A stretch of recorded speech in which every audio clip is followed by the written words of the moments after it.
தமிழருடைய பண்பாட்டு கலாச்சார சீரழிவை இளைய தலைமுறையை அழைத்துச் செல்கின்ற ஒரு நிகழ்வாக தமிழ்நாட்டு வீதிகளிலே ஹாப்பி ஸ்ட்ரீட் என்கிற முறையில் ஆட்டம் பாட்டம் கொண்டாட்டம் நடைபெறுகிறது. இங்கு பாலியல் சீண்டல்கள் இருக்கிறது.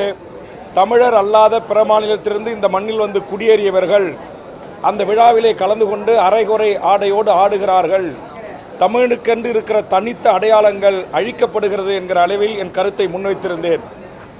தமிழ்நாட்டில் தமிழர்களை கௌரவிக்க வேண்டும், தமிழ் மொழி போற்றப்பட வேண்டும், தமிழ் சமூகத்துக்கு அருந்தொண்டாற்றிய தமிழ் அறிஞர்களின் பெயரில் விழாக்கள் நடைபெற வேண்டும் என்கிற கருத்தை நான் கடந்த கூட்டத்தொடரில் கோரிக்கையாக முன்வைத்திருந்தேன். அதில் இந்த ஹாப்பி ஸ்ட்ரீட் ரத்து செய்யப்பட வேண்டும், தமிழ் விழாக்கள் கொண்டாடப்பட வேண்டும் என்று கோரிக்கை முன்வைத்திருந்தேன். என் கோரிக்கையை நிறைவேற்றுகின்ற வகையில் இந்த ஹாப்பி ஸ்ட்ரீட் என்கிற இந்த விழா பண்பாட்டு சீரழிவு விழா தொடர்கிறதா அல்லது அதற்கு மாற்றாக இந்த விழா நடைபெறுமா என்பதை மாண்புமிகு தமிழக முதலமைச்சரும் தமிழ் வளர்ச்சித்துறை அமைச்சரும் தெளிவுபடுத்த வேண்டும் என்று எனது அருமை பத்திரிகை ஊடக நண்பர்களின் சார்பாக வேண்டுகோள் வைக்கிறேன்.